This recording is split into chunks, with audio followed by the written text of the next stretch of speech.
He kōna ipurangi tēnei nā te reo irirangi o Aotearoa. A quick warning, this podcast includes allegations of child sexual abuse, so listener discretion is advised. If any of the details are triggering, please talk to someone. If you're in New Zealand, you can call or text 1737 to speak with a trained professional. It says what you've got to have. Personal details for death registration. Peter Ellis is dying of bladder cancer. Former prison chaplain and close friend Stephen Ferguson is helping Peter to fill out forms. Carry on. Full name, your profession, usual residence, date of birth. I request a direct cremation or chapel service, newspaper notice. No, just a direct cremation, yeah, carry on. Yep. By this stage, it's clear Peter doesn't have long to go. I can see his health getting worse and worse every time I visit. Ashes to be returned to next of kin, scattered to the four winds, $85. That's what I want. I want that stuff. That's why I've got that. No notices, no mucking around, and I will come back and haunt anyone that does it. Literally. Peter Ellis, the man at the centre of New Zealand's most controversial child abuse case, came to work at the Civic Creche in Christchurch in 1986. He'd spent his early life moving around small-town New Zealand, and he was openly bisexual at a time when that was rare. As a kindy teacher, he was both popular and problematic, being reprimanded several times. Then late in 1991 came the complaint that would change everything. A complaint by a 3-year-old boy who said he was scared of Peter's black penis. Hi, I'm Ali Jones.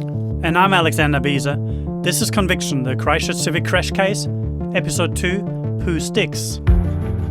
I lost my innocence, I lost my trust in the police and the social workers and some of my friends. And for a minute, let me stop.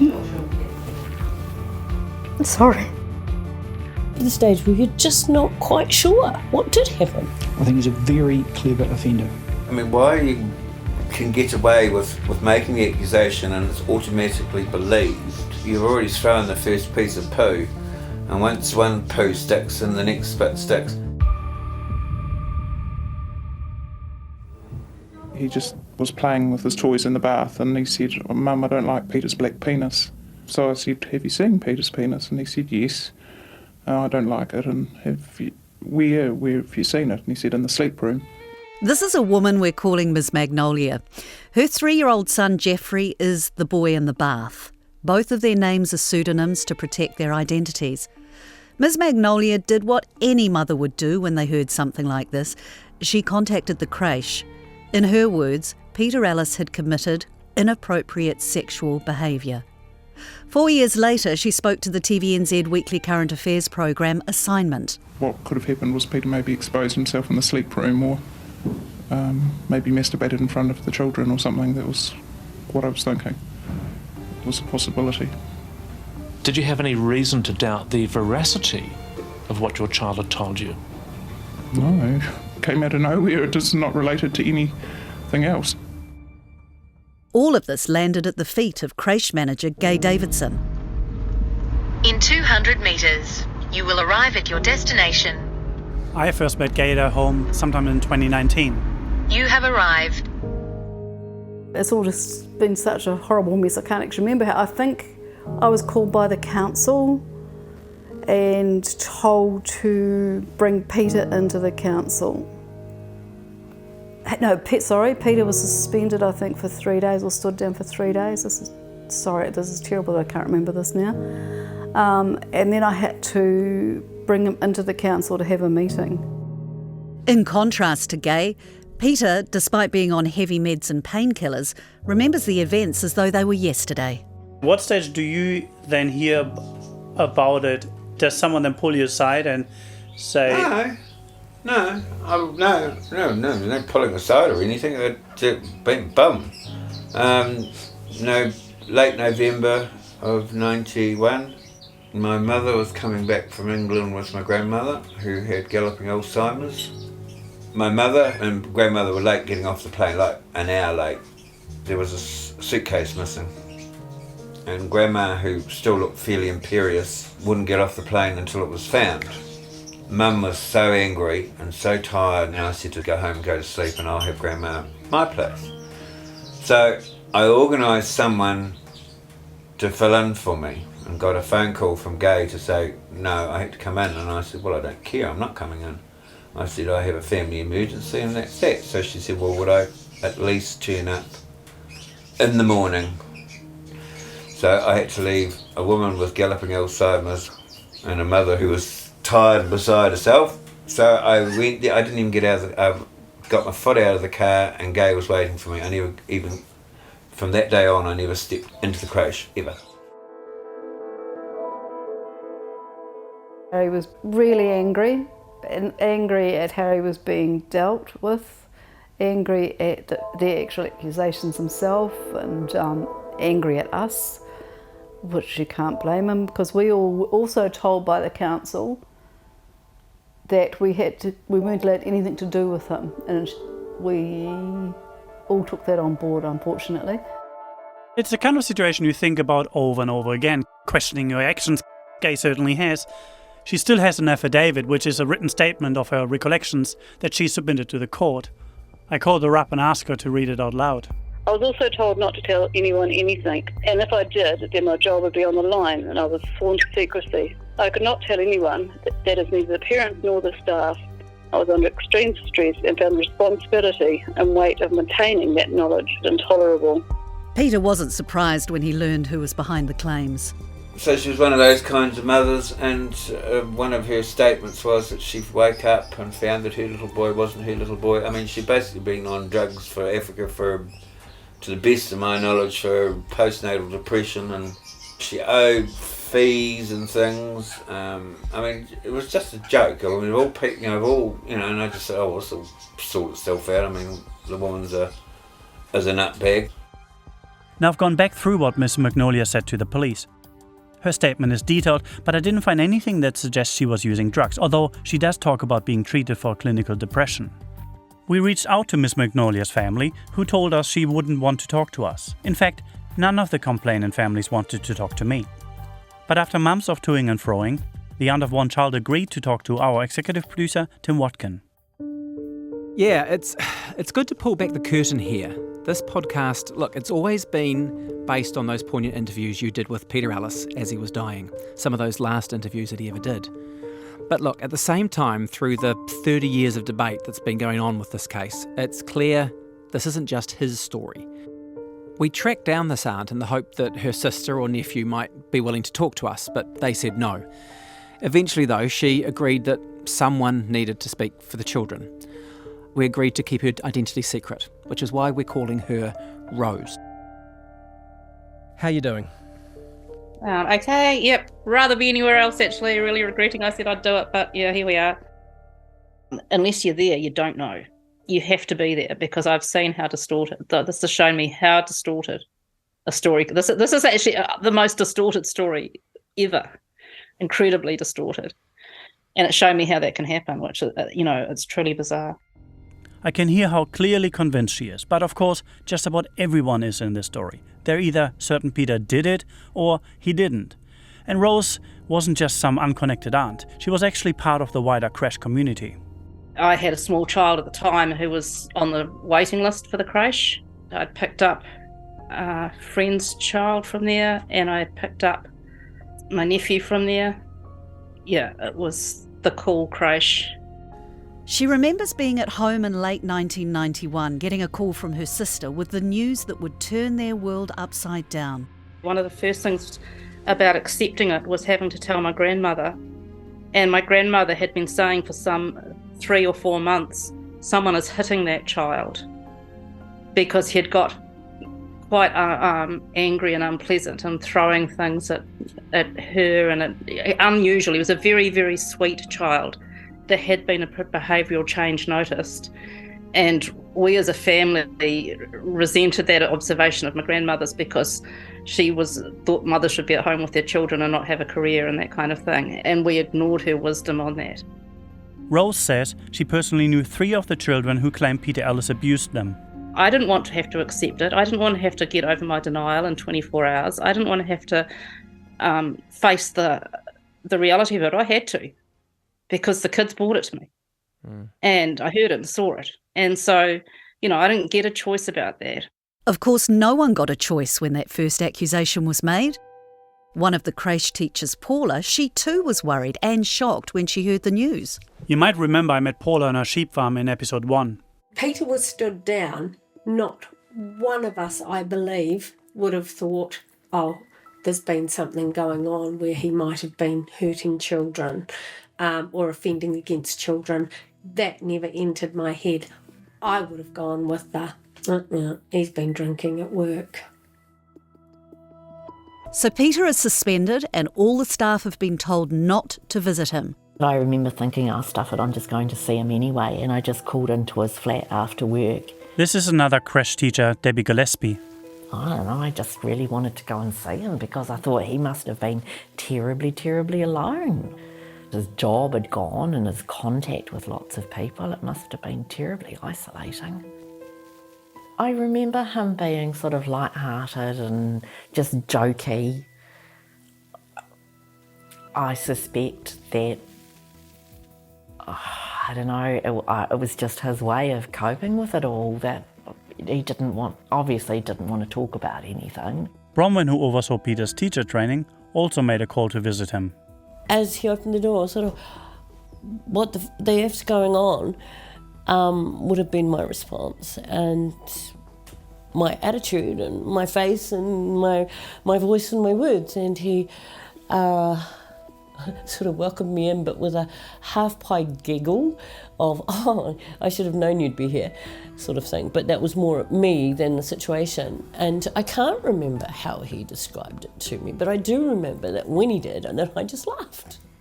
That was...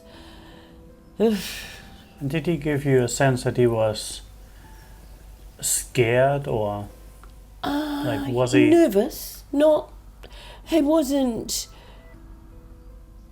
He was nervous, but he was nervous, but he wasn't. He was a bit contemptuous, but it didn't seem to me to be out of line with an appropriate response. After he stood down, what happened then? I don't know. We both talked about, what was going to happen, and unfortunately I could see straight away that while things had been said to him about what was or wasn't happening, that his questions weren't going to be able to be answered, and I realised that this was pretty quickly that this was the catch-22 of you can be accused of something, but nobody was going to tell you exactly what or how. Reese had children at the creche and had been friendly with Peter. What they did was they put out rumours before anybody knew anything, so that's all we had to hold on to were rumours. I couldn't imagine that these were right, so I thought, I'll go and talk to Peter. So I went round to his house. Anyway, he opens the door, and he's not sure why I'm there, in the sense of, am I, an annoyed parent, or am I someone nice?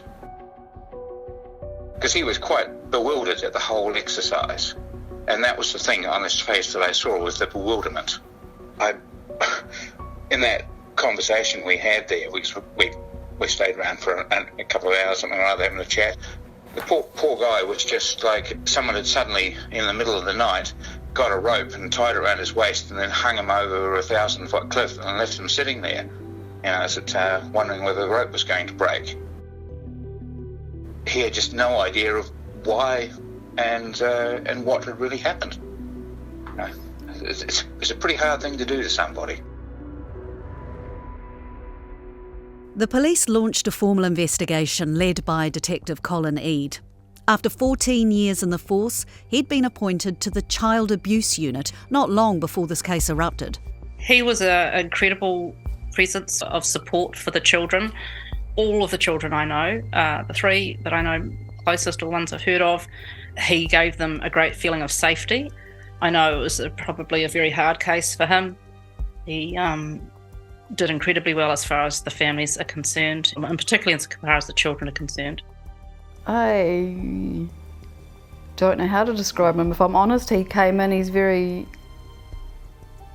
quietly spoken. He seemed, to start with, care about the childcare centre and us, but then it soon became realised he was not believing us, or because we didn't, I suppose, telling him what he wanted to hear, that we thought something was wrong. He quickly dismissed us, and we didn't have a lot to do with him after then. He was always with the parents. I don't know how else to describe him. Now, Colin is a key player in this story, but when we called him up, he made it crystal clear he was not interested whatsoever in going over the case again. There's no doubt that he had the full backing of his superiors, though. Our investigators, Paul, are trained to be highly objective. They say they were inexperienced. Absolutely not. This is Detective Inspector Brian Pearce defending the inquiry team on TVNZ's Holmes show in 1993. As the case grew, Pearce took over from Ed as head of the investigation. We have never wanted for experienced investigators on our child abuse teams. I put together an inquiry team who are balanced in terms of their objectivity, in terms of their background of child abuse investigation, in terms of their background of investigative experience. Okay. Are you sorry? No question that they lacked objectivity. On September the 14th, 1992 at 1:55 p.m, Ms Magnolia spoke to one of those detectives. The interview lasted just over an hour. It was one of the many interviews she gave police. And from these records, we can get a sense of her, this woman who triggered the investigation into Peter Ellis. We've had an actor voice her statement.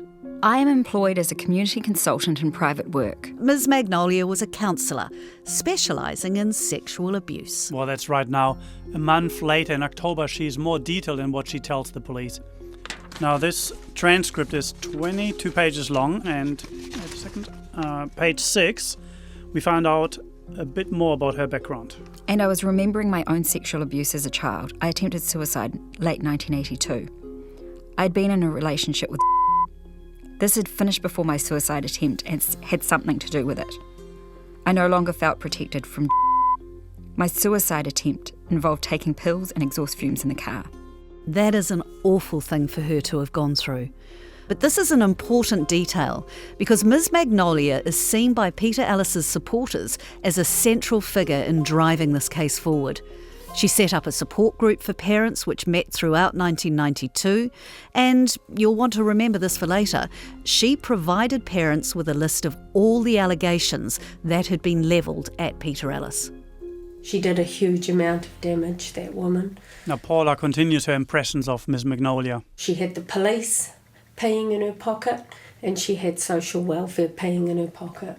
So she, honestly, she was away. What do you mean by peeing in the pocket? Well, they were definitely on her side. They were working collaboratively together. They were listening to her. They were believing her.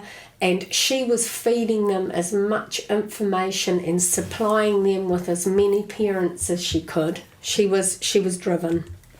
She was really the ringleader of the body of parents and scooping in as many parents as possible and convincing them to believe that the abuse had happened and that their child would have been abused.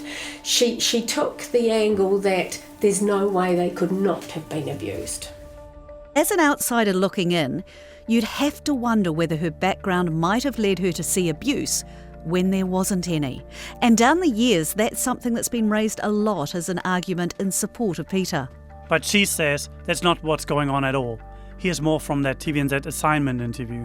I'm not obsessed with sexual abuse. I had done some work with some people who had been abused as children when they were adults. And I had done some teaching about disclosure, of adults disclosing to some professional organisations. But I just can't believe why anyone would think we would want to put ourselves through this. It's destroyed our lives. I felt a lot of other children had been at risk, and I was concerned for the children I cared about, of friends that I knew. And they were the only people I contacted. They may have contacted other people they knew, but that was not my responsibility. She was primed, if you like, Rob Harrison is a lawyer who represented Peter Ellis. She said as soon as she had heard this comment from her son, she became convinced that there was widespread abuse by Peter at the creche of other children. She is now gripped with my son's been abused, and away she goes. She's like a super spreader event. She's like the Delta virus. She is so contagious, and she has a group of women who also work in the same area as she does, who form themselves around her, and away they go. Well, it's just not true. I mean, it's blatantly illogically silly to suggest that that could be true from one person. But as Harrison said, it wasn't just one person. After making the complaint, Miss Magnolia drew together a group of about 13 parents who also believed Peter Ellis had been abusing children. And what amazed me was that of those 13, 7 were working in the sexual abuse field, according to a City Possessed author, Lynley Hood. This raises the question of whether Miss Magnolia wasn't the only one primed to see abuse, or, as Harrison puts it, catch the virus. That argument was put to the aunt we're calling Rose. Primed or educated, whether that's primed or just got their glasses on, that's... How could they be blinded to it?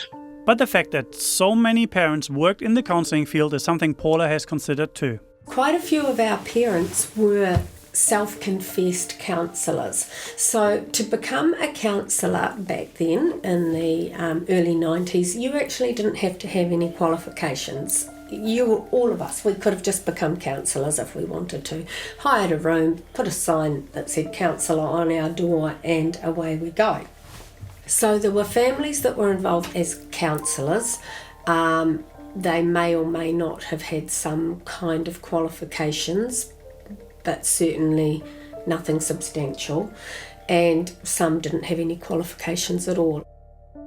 I understand why your listeners might think that and want to make these stories knit together, but it just doesn't work for us wider whānau that have had these kids come and say these blood-curdling things to our face. I certainly wasn't a counselling specialist or anything like that. Just a human being, just a young mother in a wider family group with friends involved. I don't see why he should be allowed to be called innocent because of the professional status of the victim's parents. It's a straw to grasp at, and I think the media did it a lot. There were a couple of other things going on though, things that may have helped create an atmosphere ripe for a case like this. Hey Ross, how are you? Hi Alex, I'm good.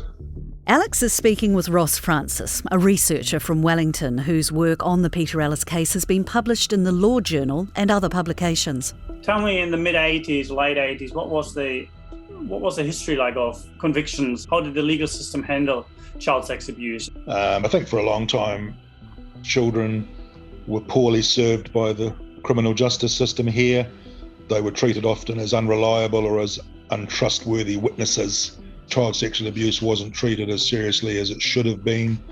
And often it would be, of course, the word of an adult against the word of a child. And also, if there was a lack of corroboration, which there probably almost always would be, then the judge could suggest that the jury ought to acquit. So towards the probably the mid-1980s, child sexual abuse was really out in the public arena, became recognised as a social problem. And then in the late 80s, there was a national abuse policy that was established, and the policy said that all serious physical abuse cases, including sexual abuse against children, should be accorded a high priority for investigation. This wasn't just a New Zealand thing, it was happening all around the world. Every child shall enjoy social protection. The United Nations signed its Convention on the Rights of the Child in 1989. That's UNICEF Goodwill Ambassador Audrey Hepburn. It means to enable development in conditions of freedom and dignity. The convention included a child's right to have an opinion, to have that opinion heard, and to live free from abuse and exploitation. So children's rights were a big deal at the time. So certainly the effect was that there were far more prosecutions and convictions in 95 compared to 89. But it did raise the issue of course, of were those all safe convictions? And we simply don't know that. This revolution in how child sexual abuse cases were handled went hand in hand with an increase in media coverage.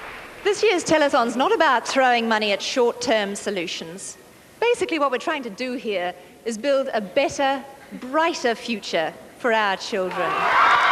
In 1988, just 2 years before the creche case blew up, it was the International Year of the Child.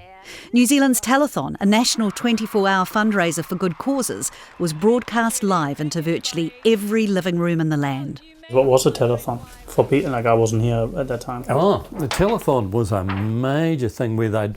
This is Professor Greg Newbold I'm talking to. He's a retired criminologist from the University of Canterbury. It was a big hoopla. And they'd get all the celebrities. Get to talk to that gorgeous hunk of Australiana, Vince Martin. So-and-so from Mangere has just donated $5,000 and everyone cheers like this. And people are watching it on TV, you know, and everyone's trying to outdo each other. And they made millions. They made millions. And it developed into this sort of like a hysteria. People all wanted to be on TV and they all wanted to show that they cared. And every time a donation was made, a big donation, everyone's clapping. I know it sounds like some kind of mad festival, but all telethons usually had a very serious cause to support, and this time they were raising money to combat child abuse. 56,000 babies will be born in New Zealand this year. 1 in 7 will be sexually abused. Telethon, it's your chance to change things. Shock, horror. It's worse than we believed. It's everywhere. It's Reds under the bed. You know, it's just exactly the same as the moral panic and exactly the same as the witch hunts. This is a problem. It's much bigger than we thought it was. The culprits are all around us. Martin van Beynen was a young journalist with the Christchurch Press who went on to cover the civic creche case over the next 30 years. There was a climate, I think, probably around the whole country, where sexual abuse of children was coming through the courts more and more. We were seeing more cases of pillars of the community being charged with child abuse. And then, of course, we had the sensational news that, unbeknown to us, these secret satanic rings were operating within lots of circles, mainly in the police, judiciary, doctors, you know, in the sort of high echelons of society. In 1988, determined to uncover this secret sex ring, the police raided 40 houses around Christchurch. An elderly man was arrested for possessing photographs of naked schoolgirls, but nothing else was found. The police shut down that investigation, but a sense lingered that there was a ring of evildoers out there who were too clever, too powerful and too corrupt to ever be caught. There were other sexual abuse scares in Christchurch about this time as well, like the so-called Ward 24 case and the Glenelg Health Camp case, where claims of sexual abuse of children were later discredited and found to be baseless.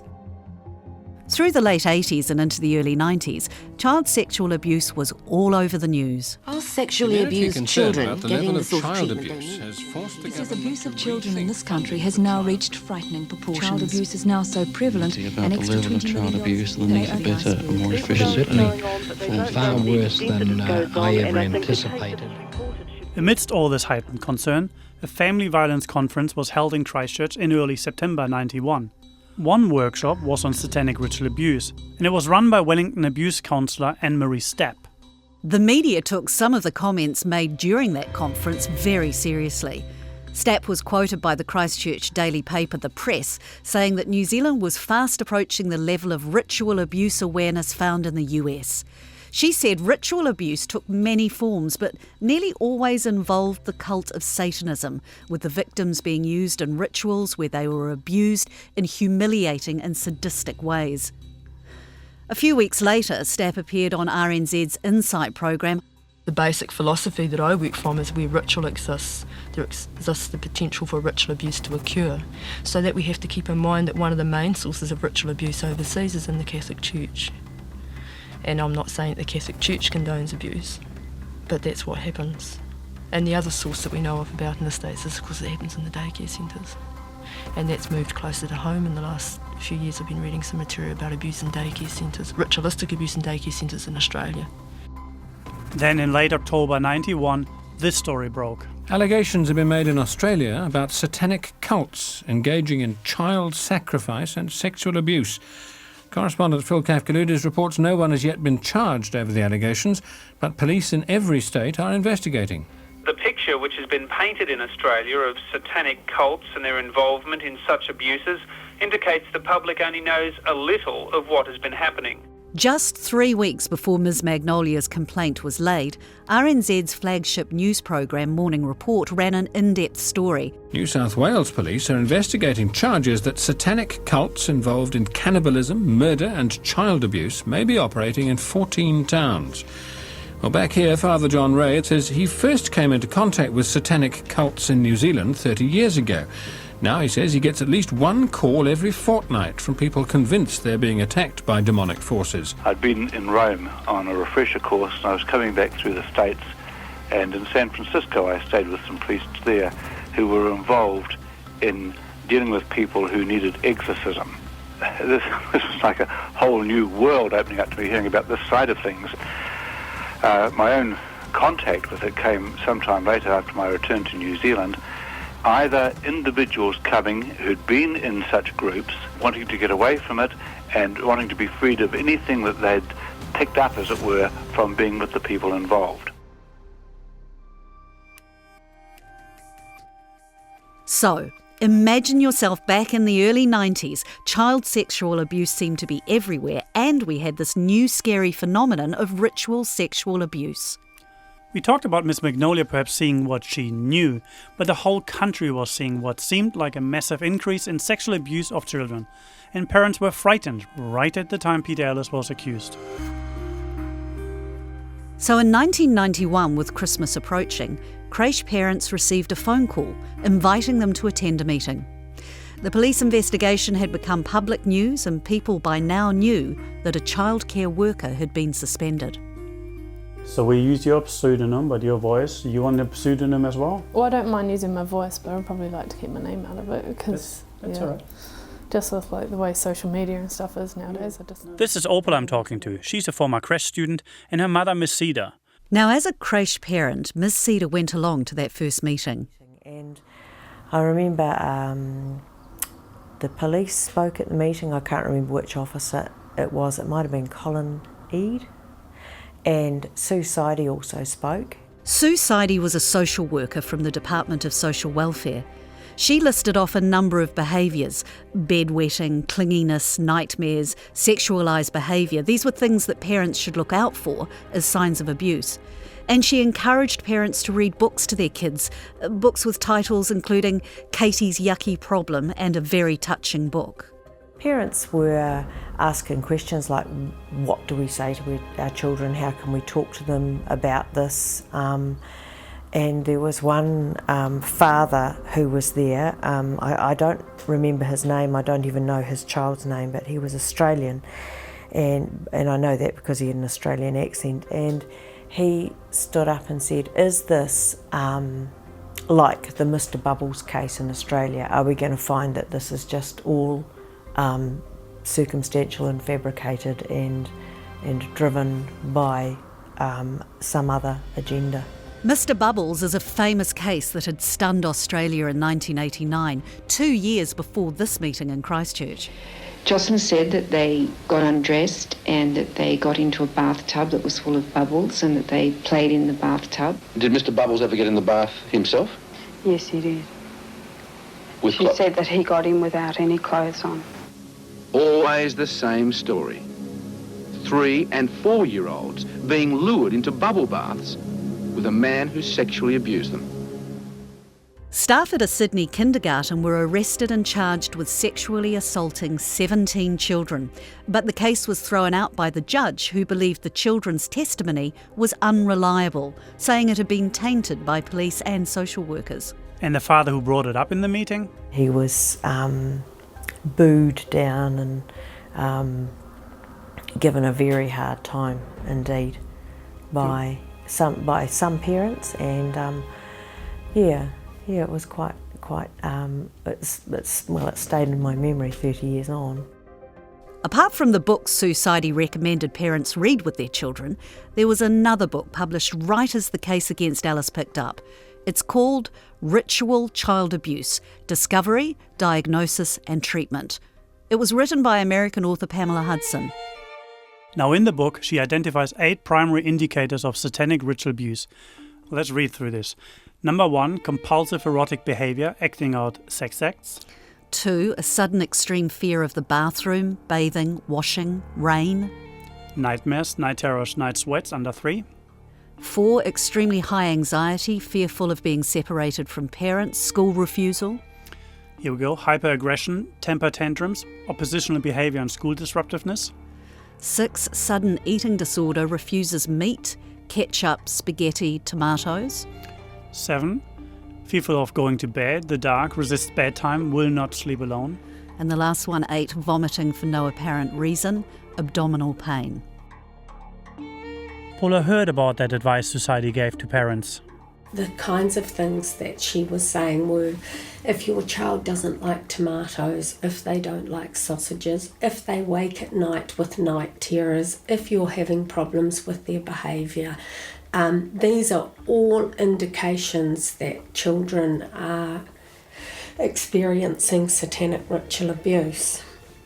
And so, families went home, and yes, they did have children who were having tantrums and waking at night with night terrors. They suddenly weren't nightmares anymore. They became night terrors.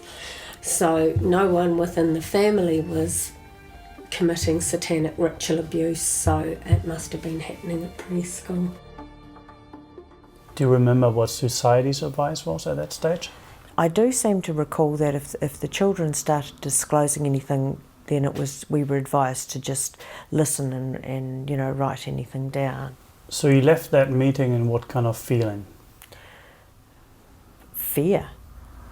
Absolute fear. I mean, the way it was, the way the meeting was conducted, it was as if what had happened at the creche was a certainty. There was no indication that this was an ongoing inquiry or that they were uncertain about how things were going to pan out. As far as the message that the parents very clearly got was that there had been a paedophile operating at the creche and all of our children were at risk. I've contacted society to see if she would share her recollections about the case. We had a very pleasant email exchange, but she said, I'm not interested in being involved at all, but good luck with your project. Creche parent Mary Cox, her daughter Lizzie went there, remembers the meeting well. I remember it being very palpable. Like there were people who were just sort of sitting back and I suppose taking it in and most probably thinking, right, how do I address this? And there's one woman in particular who was just absolutely devastated with the news. And then someone else talking about the signs of, what to look for. And this woman her child must have been displaying some of these behaviours, which were quite normal, and her just being absolutely frantic with worry. But the overall feeling was that they'd lost control really of the group because there was so much anxiety that was created at that time. So we all came in and they say, has any of your children had any problems, any of them being touched or anything like this or what have you? They went in a very oblique sort of a way that fires up the rumours but without giving us any information at all. That's when I just I stood up and I said, look, this is just a witch hunt, and I just walked out of the room, which felt like a very lonely walk, I can assure you. What Rees meant about the rumours, the lack of information, was that concerns about abuse at the creche were laid out in the vaguest of terms. No one at this first meeting even mentioned Peter Ellis by name. One of the meetings they all turned up to, it was about a creche worker. Well, what creche worker wasn't there? Everyone else was there. I wasn't there. You know, so we've already sent enough parents to go home to start asking their children questions. I mean, if 5 of us went there, so they wouldn't necessarily know who to go home to ask the question about, but there was only one creche worker that wasn't there. So lots of parents left that first meeting feeling confused and scared. They were told to contact creche management if they had any concerns, and some came forward with earlier gripes, complaining that Peter could be sarcastic or was known to drink at lunchtimes. They revisited things their children had told them happened at the creche. Yes, Mummy, Peter did do something dreadful, and she was horrified.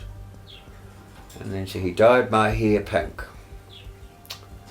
And hair dyed, I got crepe paper. And having asked permission, but there were 4 children that were very blonde. But, I really should have been a bit more honest, but I didn't really like the parents. So their children had bright red hair for quite some time. That's another story.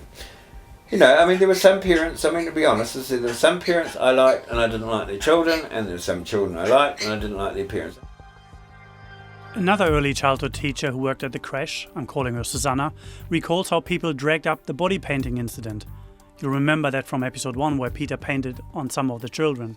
And we would, in the height of summer, put a sprinkler on and have the kids would all sort of strip off and run around the sprinkler and throw water around, you know. And Peter used to sort of be a bit boisterous with the kids and do things that weren't quite kosher, really, but never sort of in a mean or in a way that was of concern, because it was coming from the right place. And I think kids were running around, and I'm not quite sure because I was kind of there, but not right there when it happened.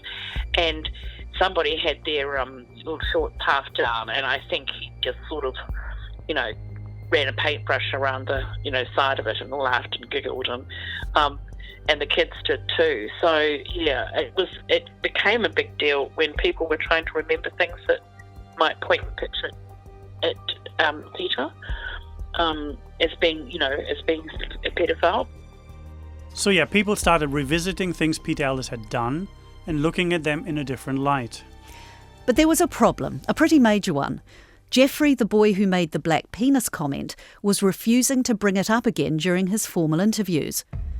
The comment that kicked off the whole case, that got everyone talking, would never be repeated and never come to trial, though Ms. Magnolia remained convinced of Peter's guilt. Here's lawyer Rob Harrison. Now, her son's taken and makes, is interviewed by these specialist interviewers, says nothing. But that doesn't reassure her. She came in one day with her partner.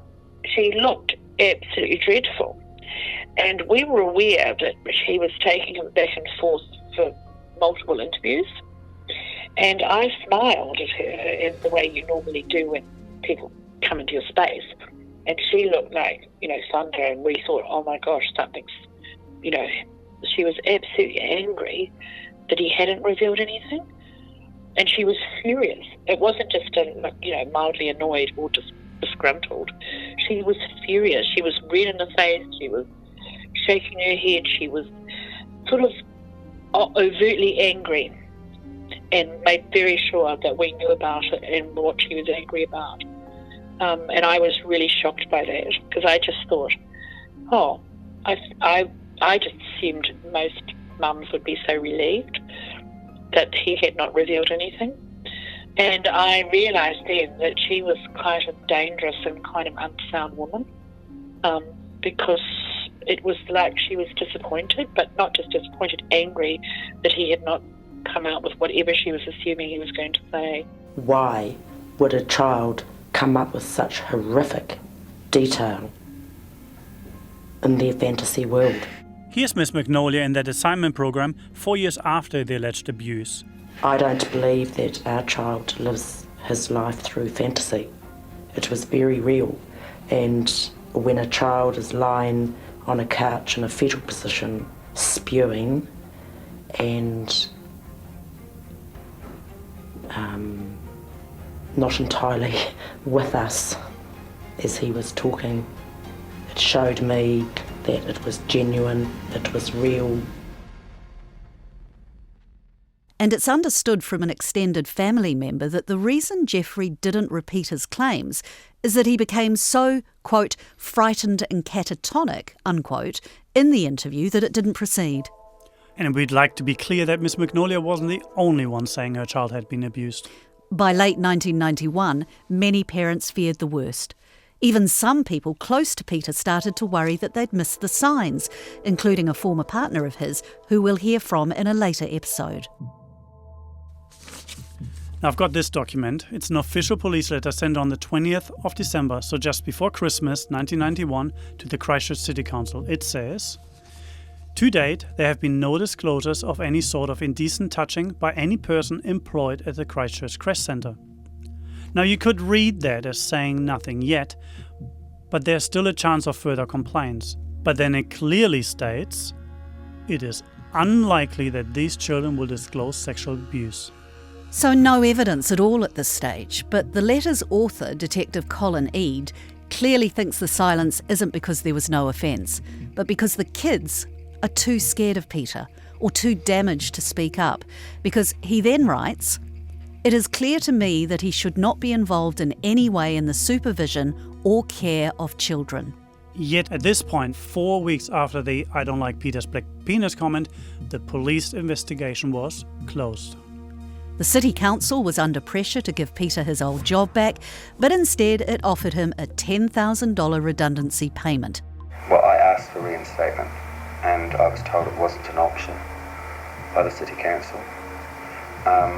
They told me that redeployment wasn't an option. Basically, they were going to offer me X amount of dollars to just quietly go. And I just turned around and said, look, it's not good enough. I haven't done it. I want my job back.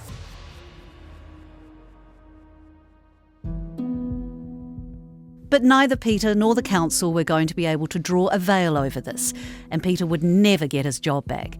Before long, new claims would emerge, claims that resonated with other child abuse cases from around the world. Truth is, this story's only just begun. Peter had this kind of whole industry going of producing pornographic movies involving the children. Next, we'll explore the rise of satanic panic, which had begun in the US a few years prior. She said, you need to brace yourself because this is the most bizarre shit you've ever heard. Because it's the most bizarre shit I've ever heard. Could it have influenced the events in Christchurch? There was definitely a feeling that secret and evil things were happening behind doors that would one day be exposed. That's all in the next episode of Conviction. There's going to be an outbreak of moral panic here on the issue of satanic abuse. And I hadn't realised it had already begun.